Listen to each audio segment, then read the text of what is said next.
Yeah. Here we are. How did it feel? Wait, and we're like very new friends too. I know. But and like, you know, we need to obviously explore our friendship more. Yes, we will. So this is Jessie Paddock. She is a writer for children's books. I have literally never met anyone who writes children's books before, and I'm so excited to break this down. Like the art of it, the craft of it. Like, when did you decide you wanted to write children's books?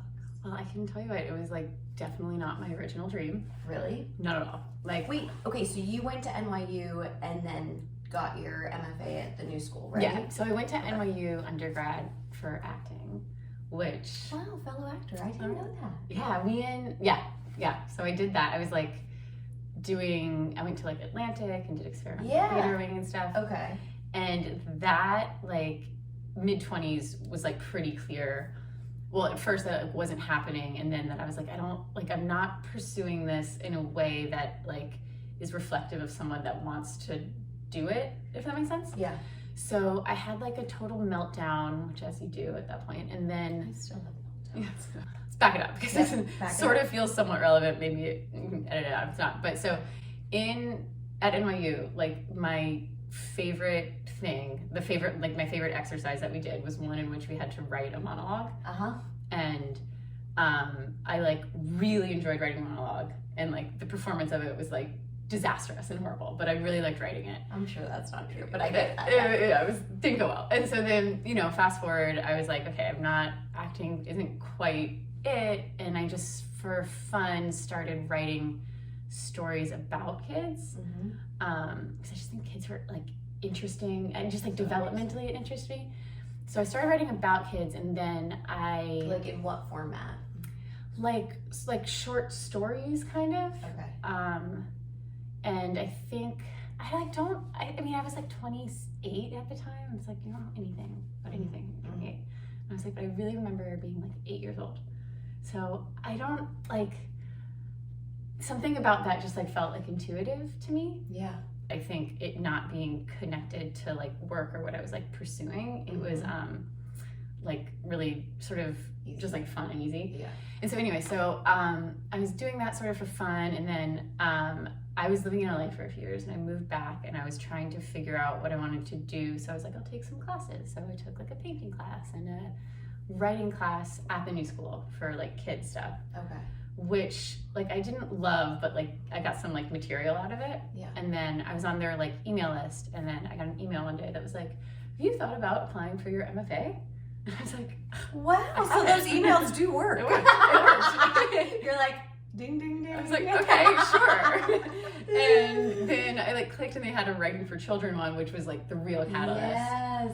And so I think it was that paired with like a real desire to like get it together, and school was so organizing, and the idea of going back when I was like 30 was so appealing.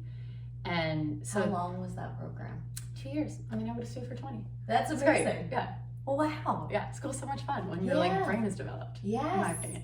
What was really relieving in a certain way at that point is like realizing that all of the stuff I did at NYU, like all of the like script analysis was like infinitely applicable to obviously writing, because it's the same thing. Totally. So that was that like full circleness of that was like, I love that. It wasn't a waste of time. Okay. No, but nothing is, right? Like no matter what it is, it's like somehow applicable to like whatever we're doing. Yeah, that's what like, and then that's what's like sort of fun to me about writing in general is like any weird experience you have, just put it right in.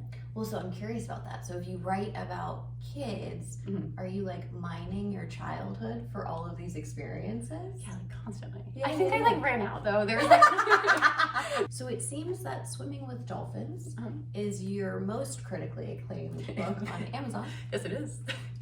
I'm not joking. There are so many positive comments on the back of the book. I'm just going to read you so you have a little summary of what's going on here. 12-year-old KT Wynn isn't exactly thrilled about moving to Florida. She's never lived anywhere but Iowa City, and she's not sure how she and Sprinkles, her trusty wheelchair, will fit into school. On the bright side, KT gets the opportunity to learn about dolphins, her favorite animal, at the local dolphin sanctuary. Better yet, she'll get to swim with one too. But when the big day finally arrives, KT finds herself feeling suddenly scared. Can KT learn to overcome her fears and finally swim with the dolphins? Can she? I'll give you one guess. I'm not gonna lie, I read that and I was like, I want to read this book. Well, my books are very hard to find because they're like funneled through book fairs, but that one got like a more general release, so it's like people are buying it up on Amazon. I mean, keep doing it. Keep doing it. Amazon, folks, get your copy today. It was Scholastic's idea for me to write a book about, or for someone to write a book about a girl who uses a wheelchair swimming with dolphins. I got hired to write that, and then 2 necklace books came, and then it was like a year gap knowing that I had to do it between, knowing and actually doing it. And in that time, I was like, okay, great. I have to writing cross experientially about that was like very intimidating and, obviously not something I wanted to get wrong. So sort of the instinct to bring in like the moving and the new school was like something, like I wanted to be able to speak to something that I could feel like I had experiential authority on, to sort of like anchor it in a way and like, bring more of a universality and like pair that with a lot of the research that I did. What kind of research did you do? About dolphins and... Oh my God, I got to go swim with dolphins. Wow! Yeah. Wait, really? Yeah, it was the best. Where did you go? So I went to this place in the Florida Keys, Dolphins Plus. I got this grant from the place that I was teaching with, teachers and writers, to like put towards a new project. And I was like, amazing, I'm going right to Florida. Yes! It was the best. Wait, did you have to like wear like a little wetsuit and get in and like did you how did you swim with them? Well, I'll tell you. So before this, I was like, swimming with dolphins, it's like so dorky. Who would want to do like what's the big deal?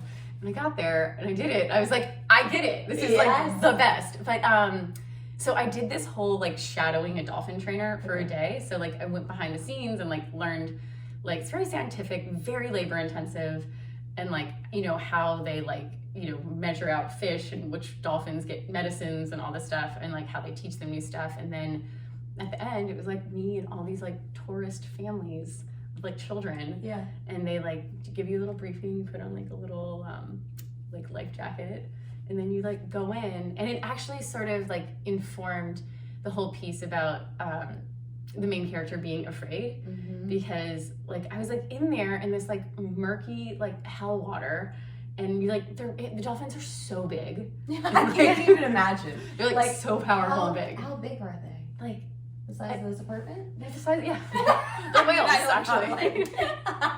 They're like huge and so strong, and like it was so exhilarating, but like also kind of scary, and like I don't know, the science of it feels like wild to me, how like they can reliably do what humans say, but I guess they're so smart.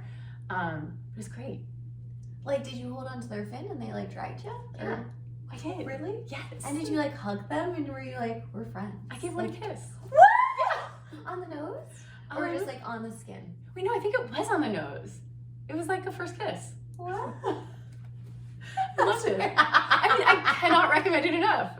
Like, it was such a wonderful surprise. I feel like as adults, like rarely are you positively surprised. Like, we're surprised all the time in like horrible ways. Yep. But this was just like a pure joy. Okay, so then when Scholastic, like, do they just call you and are like, hey, we have 3 books we need you to write? The way it worked, it's sort of like dried up a little bit. So Scholastic, if you're out there, Scholastic, I'm a Vail. We're a Vail. Well, she's a Vail. Two together.